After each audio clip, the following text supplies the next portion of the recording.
మీరు ఇప్పుడు గద్దరన్న గురించి మాట్లాడారు కాబట్టి చెప్తున్నా. కేసీఆర్ గారికి ఉద్యమకారులు అంటే చాలా చిన్న చూపు అని అన్నారు. ఎందుకంటే గద్దర్ గారిని సెక్రటరియట్‌లో గేట్ దగ్గర 1 గంట 2 గంటలు ఎండలో వెయిట్ చేపించారని చెప్పి ఏమల వీరేశం గారు అన్నారు ఒక సందర్భంలో.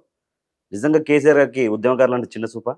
నేను అడుగుతున్న, మీరు పేరు చెప్పారు కాబట్టి మరి అదే భీమిల వీరేశం గారికి నకరకల్ సీట్ ఇచ్చింది కేసీఆర్. ఎవరని ఇచ్చిండు? ఉద్యమకారుడనే కదా ఇచ్చింది. ఉద్యమకారుడనే కదా నకరకల్కు ఉద్యమకారుడనే కదా నకరకల్ సీట్ ఇచ్చి ఎమ్మెల్యేగా గెలిపించింది.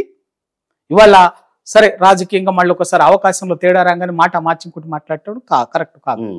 ఉద్యమకారులు అంటే కేసీఆర్ గారికి తప్పనిసరి గౌరవం ఉంటుంది. ఎందుకంటే తను ఉద్యమకారుడు కాబట్టి. అందుకే ఉద్యమం నుంచి వచ్చినటువంటి వాళ్ళని ఎంతో మందిని, తన ఒక్కడే కాదు, అందరూ మాట్లాడేది ఎంతో, తన ఒక్కడే కేసీఆర్ గారు ఒక్కరే కాదు, ఉద్యమం నుంచి వచ్చినటువంటి ఒక బాల్కసుమాన్ని ఎంపీగా, ఎమ్మెల్యే విప్పుగా, ఓ కర్ణ ప్రభాకర్ని ఎమ్మెల్సీ గారిని, నాయ నర్సారెడ్డి గారిని, ఓ మధుసూదనాచార్య గారిని తొలి స్పీకర్, ఓ బీసీ బిడ్డ, ఒక స్వామిగౌడ్ గారిని శాసన మండలి మొట్టమొదటి స్పీకర్, ఒక బీసీ బిడ్డ, ఈటల రాజేందర్ గారిని తెలంగాణ రాష్ట్ర తొలి ఆర్థిక శాఖ మంత్రిగా, తర్వాత ఓ గ్యాదర్ కిషోర్, ఓ విద్యార్థి నాయకుడు ఎమ్మెల్యేగా, ఓ ఎర్రోల శ్రీనివాస్, ఓ పల్లె రవికుమార్ని కార్పొరేషన్ చైర్మన్గా, ఇవాళ ఇట్లా చెప్పుకుంటా పోతే జగదీశ్వర్ రెడ్డి, క్యాబినెట్లో ఉన్నటువంటి ఓ జగదీశ్వర్ రెడ్డి, ఓ నిరంజన్ రెడ్డి, ఓ శ్రీనివాస్ గౌడు, ఓ పద్మారావు, వీళ్ళందరూ ఉద్యమకారులు కదా. ఈ ఉద్యమకారులందరినీ కూడా గౌరవించి, ఇంకే కాకుండా ఈ ఎమ్మెల్యేలు, మంత్రులు, ఎమ్మెల్సీలే కాకుండా, వీళ్ళే కాకుండా దాదాపు ఎంతో మందికి కార్పొరేషన్ చైర్మన్లుగా, ఎంతో మందికి అనేక కమిషన్ల చైర్మన్లుగా, సభ్యులుగా భాగం చేసి వాడిని గౌరవించినటువంటి నాయకుడు కేసీఆర్ గారు. రాజకీయాల కోసం మాట్లాడుతున్నారు తప్ప, ఇవాళ నేను చెప్తున్నా, మీరు కాంగ్రెస్ పార్టీ ఈ 10 ఏళ్లలో మాట్లాడిండ్రు కదా, తెలంగాణ ఉద్యమకారులని ఆకాంక్షలని మాట్లాడిండ్రు కదా.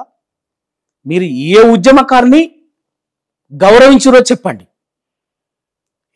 మీతో నడిచినటువంటి ఉద్యమకారులు అద్దంకి దయాకర్ని రాజకీయంగా గొంతు కోస్తిరి, చెరుకు సుధాకర్ని వస్తే కూడా గోర ఏడిపిస్తిరి, బెల్లయ్య నాయక్ లాంటోడు ఉద్యమంలో వచ్చినటువంటి వాడే కదా. ఎందుకు మరి అవకాశం ఇవ్వలేదు? ఎంపీగానే ఎమ్మెల్యేని అవకాశం ఇవ్వలేదు.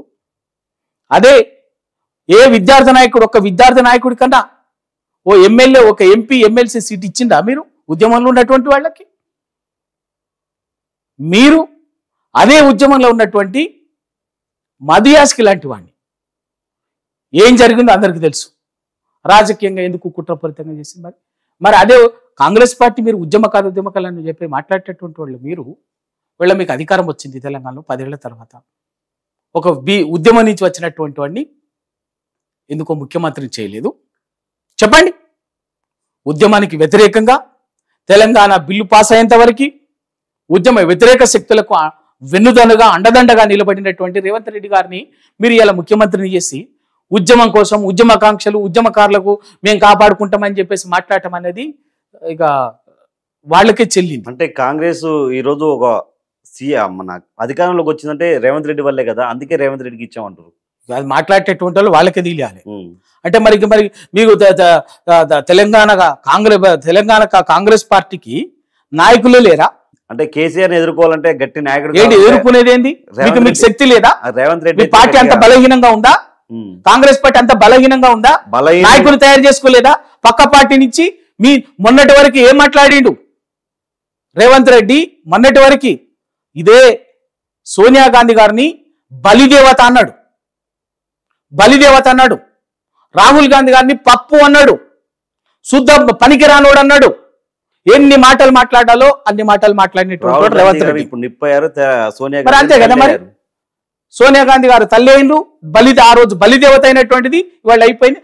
అట్లా మిమ్మల్ని, మీ నాయకత్వాన్ని నోటికొచ్చిన మాట మాట్లాడినటువంటి వారిని తీసుకొచ్చి మీరు ఇవాళ ముఖ్యమంత్రిని చేసి మేము తెలంగాణ ఆకాంక్షలు, ఇవన్నీ తెలంగాణ ఉద్యమ శక్తులను గౌరవించడం, ఉద్యమకాలను గౌరవించడం అని చెప్పేసి మాట్లాడితే ప్రజలు నవ్వుకుంటారు.